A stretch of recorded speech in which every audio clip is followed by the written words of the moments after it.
Malawi Today.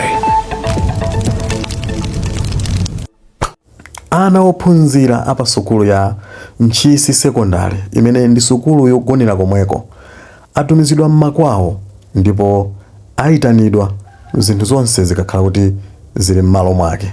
Kodi chachitisa kuti kumeneku sukulu ayitseke nchiyani? Tikulandireni kwina kulikonse kumene muli pa Malawi lero. Iyi ndi nkhani imene yachitika ku Mchisi Secondary mboma la Mchisi. Nkhani yomwe ikupereka chidwi kwambiri komanso mafunso kwa wina aliyense. Akutiru ana atumizidwa m'makwawo chifukwa choti sukuluyi kukuchitika ufiti ndipo ufiti ulipo ochuluka kumeneko. Malingana ndi Zodiac Online, ripoti limene latulusa ikunena kuti ophunzira ena pa sukulu ya sekondari koma yogonera komweko ya Mchisi awuzidwa kuti apite kaye kwawo kamba ka mchitidwe wa ufiti omwe ukuganiziridwa kuti ukuchitika pa sukuluyi. Ena mwa ophunzira maka anyamata kumeneko awuza Zodiac Online kuti kwa nthawi yayitali akhala akumabwebweta, kugwiridwa malo obisika komanso kudinidwa akamagona. Ndithu zimenezo ndi zimene zikumachitikira anawa akagona usiku, akuti akumagwiridwa malo obisika komanso akumabwebweta komanso akumadinidwa kudinidwa akamagona, zimene zikumapereka mantha kwa ana amenewa. Padali pano mlembi wamkulu mu nduna wa zamaphunziro Dr. Ken Ndala wapempha kanthawi kayi pang'ono kuti alankhulapo pa nkhaniyi. Koma mu uthenga ojambula omwe mphunzitsi wamkulu pa sukulupo Alice Donda watulusa, omwenso Zodiac Online yakwanisa kuupeza, ufotokoza kuti ganizo lotumiza ophunzira awa kwawo lachitika mogwirizana ndi unduna wa zamaphunziro. Malinga ndi uthengawo, ophunzira adaopseza kuti ngati saloledwa kupita kaye m'makwawo aphwanya sukuluyo. Ndithu zina ukamva kambanga mwala kumene kuti zikuchitika ndithu mtsiku la lero mmene tikukamba pano kuti ana apita m'makwawo awatumiza chifukwa choti pa sukulupo pagwa vuto la ufiti.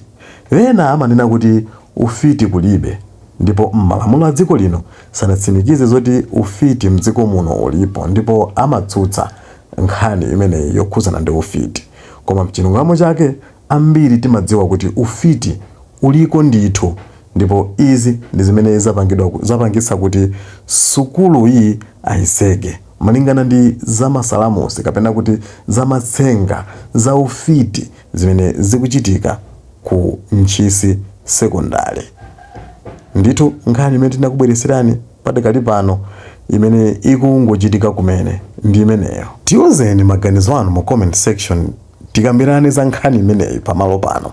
Kodi inu mukuona kuti ana amenewa achita chiganizo cholondola kupita m'makwawo nkukakhala kaye kwa kanthawi malingana ndi vuto limeneli? Kodi nanga vuto limeneli lingathesedwe bwanji? Alithesa bwanji? Ndipo azadziwa bwanji kuti anthu amene amawatambira pa sukulupo achoka? Chiganizo chimene apanga ana amenewa ncholondola? Ndipo pamene pagona mutu wa nkhani komanso kukambirana kwathu mu comment section tikuyenera timvane zokhuzana ndi chiganizo chimene apanga ana amenewa apa Mchisi Secondary. Inu mukuona bwanji? Kodi boma lalondola, unduna wa zamaphunziro nawonso walondola kuwalola ana amenewa kuti azipita malingana ndi za ufiti zimene zikuchitika pamenepa? Inu monga ana ophunzira m'masukulu osiyanasiyana nanunso mukuona bwanji? Kodi m'masukulu mwanumo mukumana ndi mavuto ngati omwewa? Kodi zimakhala zotani kuti anthu m'masekondari muzidandaulidwa mavuto ngati amenewa? Tikumbukiranso kuti mzaka zapitazo masekondari ambiri ankakonda kusekedwa malingana ndi nkhani ngati zimenezi. Monga mukukumbukira bwino kuti padzana secondary school ya Blantyre Secondary kumene kuja anthu ankapita m'makwawo komanso kunavuta mbiri kapena kuti mphekesera, osatiso mphekesera ayi, koma kunkavuta nkhani yokhuzana na chipanti kumene kuja. Kalekale ana a secondary amawakhala mwa mantha ku Blantyre Secondary School. Nkhani yake sichinayi koma ndi za ufiti zomwezi. Nkhani yana chipanti inavutanso kumene kuja mukumbukira bwino. Nde zimenezi zimakonda kuchitika m'malo amene kuchitika maphunziro osiyanasiyana makamaka m'masekondari. Kumachitika zinthu ngati zimenezi. Sitikuziwa m'makoleji popeza m'makoleji sonamo sitinamvepo nkhani ngati zimenezi kuti mukuvuta kapena mukuli nkhani za masalamusi. Zimenezo sitinazimvepo koma makamaka m'masekondari mumakonda kuchitika zinthu ngati zimenezi. Nde inu tiuzeni maganizo anu kuti ndi otani. Sukulu ya Ntchisi sekondari ayitseka ndipo padakali pano ana ayamba kupita m'makwawo chifukwa cha zinthu zosakhala bwino zimene zochitika m'malo ngati amenewo. Comment, like, share ngati video imeneyi yakusangalasani. Ife pa Malawi lero tingoti mwakoma nonse tikhale tikumana mu nkhani zina zosatira zikachitika.